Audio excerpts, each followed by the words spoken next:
Hello friends, bond cleavage या fission बोले तो बॉन्ड ब्रेकिंग ऑफ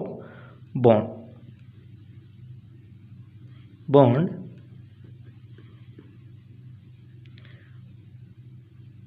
ब्रेक। जब रिएक्टेंट से प्रोडक्ट बनता है तो रिएक्शन की जो मैकेनिज्म होती है, जो पाथ होता है जिससे फाइनली प्रोडक्ट तक हम पहुंचते हैं, तो उस मैकेनिज्म में बॉन्ड का फॉर्मेशन होता है और बॉन्ड का ब्रेक होता है। तो ओवरऑल 3 टाइप्स ऐसे हो सकते हैं जिनसे अपन बॉन्ड ब्रेक कर सकते हैं। जैसे कंपाउंड ए और बी है, इनकी इलेक्ट्रॉन नेगेटिविटी में क्या रिलेशंस हो सकते हैं, तो मैक्सिमम 3 तरीके के रिलेशन अपन बता सकते हैं। पहला जो है, हो सकता है ए की जो इलेक्ट्रॉन नेगेटिविटी है वो बी की इलेक्ट्रॉन नेगेटिविटी के बराबर हो। दूसरा जो केस हो सकता है, ए की जो इलेक्ट्रॉन नेगेटिविटी है वो बी की इलेक्ट्रॉन नेगेटिविटी से क्या हो, ज़्यादा हो। और थर्ड केस क्या हो सकता है कि जो बी की इलेक्ट्रॉन नेगेटिविटी है वो ए की इलेक्ट्रॉन नेगेटिविटी से ज़्यादा हो। तो जब ए की इलेक्ट्रॉन नेगेटिविटी और बी की इलेक्ट्रॉन नेगेटिविटी सेम है तो किस तरीके से अपन बॉन्ड को ब्रेक कर सकते हैं। जैसे कंपाउंड ए और बी था, इनकी इलेक्ट्रॉन नेगेटिविटी सेम थी, आपस में जो है कोवलेंट बॉन्ड से जुड़े हुए हैं, जो इलेक्ट्रॉनों की शेयरिंग से बना हुआ है। दोनों जो कंपोनेंट हैं उन्होंने अपना अपना इलेक्ट्रॉन शेयर किया है, तभी कोवलेंट बॉन्ड का फॉर्मेशन हुआ है। जब बॉन्ड ब्रेक होगा, चूँकि दोनों की इलेक्ट्रॉन नेगेटिविटी सेम है तो इलेक्ट्रॉन अट्रैक्शन पावर दोनों की सेम है। कोवलेंट बॉन्ड 2 इलेक्ट्रॉन, तो अपना अपना इलेक्ट्रॉन ब्रेक होगा बॉन्ड, तो अपना अपना इलेक्ट्रॉन लेके जाएंगे। तो बनेगा क्या, A dot plus B dot. इन्हें बोलते हैं फ्री रेडिकल।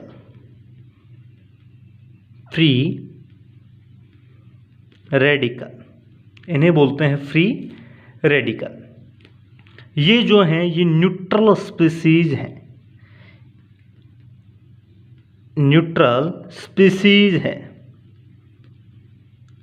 क्यों है, क्योंकि जब बॉन्ड फॉर्म हुआ था तब अपना अपना एक इलेक्ट्रॉन क्या किया था, शेयर किया था। और जब बॉन्ड ब्रेक हो रहा है तो जो शेयर किया हुआ जो इलेक्ट्रॉन था वो अपना वापस इलेक्ट्रॉन ले लिया।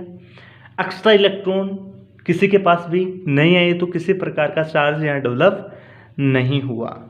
तो इस तरीके का जो बॉन्ड ब्रेक होता है उसे बोलते हैं homolytic bond cleavage. Homolytic bond breaking या बॉन्ड क्लीवेज। क्या क्या कंडीशंस हो सकती हैं जिनसे हमें पता चले कि यहाँ बॉन्ड जो है वो होमोलाइटिक तरीके से ब्रेक होगा। तो जो कंडीशंस हैं वो हैं, हाई टेम्परेचर गिवन हो, हाई इंटेंसिटी की लाइट पर हो, पेरोक्साइड की प्रेजेंस हो, जैसे H2O2, नॉन पोलर सॉल्वेंट हो, नॉन पोलर सॉल्वेंट। ये कंडीशंस अगर हैं तो बॉन्ड को होमोलाइटिक तरीके से क्लीवेज करना है। जब ए की इलेक्ट्रॉन नेगेटिविटी बी की इलेक्ट्रॉन नेगेटिविटी से ज़्यादा है तो ए की जो इलेक्ट्रॉनों पर, बॉन्ड के जो इलेक्ट्रॉनों पर दावेदारी है वो ज़्यादा है बी की तुलना में। तो जब बॉन्ड ब्रेक होगा तो बॉन्ड के जो इलेक्ट्रॉन हैं वो ए पर शिफ्ट होंगे और जो बनेगा ए माइनस प्लस बी प्लस, क्योंकि इलेक्ट्रॉनों की जो वर्दी हुई है वो ए के पास हुई है। एक एक्स्ट्रा इलेक्ट्रॉन आया है, बी वाला इलेक्ट्रॉन भी किसके पास आ गया, ए के पास। तो वहाँ क्या होगी, इलेक्ट्रॉनों की वर्दी, तो ए नेगेटिव का फॉर्मेशन हुआ। और बी के पास क्या था, अपना इलेक्ट्रॉन खो दिया, मतलब इलेक्ट्रॉनों की कमी ही हुई, तो यहाँ बी पॉजिटिव। यहाँ बी की दावेदारी ज़्यादा है बॉन्ड के इलेक्ट्रॉनों पर, तो जो ए और बी हैं, जब बॉन्ड ब्रेक होगा तो बॉन्ड के इलेक्ट्रॉन किसके पास जाएंगे? बी के पास। ए के पास इलेक्ट्रॉनों की कमी हुई ए पॉजिटिव, बी के पास इलेक्ट्रॉनों की वृद्धि हुई बी नेगेटिव। जो नेगेटिव चार्ज स्पीसीज हैं उन्हें बोलते हैं एनायन, और जो पॉजिटिव चार्ज स्पीसीज हैं उन्हें बोलते हैं कैटायन।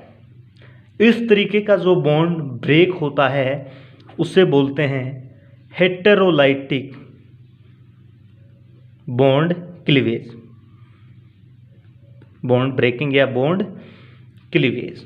इन कंडीशंस के अलावा जो कंडीशंस होंगी उन कंडीशंस में हेटेरोलाइटिक तरीके से बॉन्ड का क्लीवेज होगा। तो दो तरीके से बॉन्ड, ओवरऑल दो तरीके से बॉन्ड का जो हुआ वो फ्यूजन हुआ।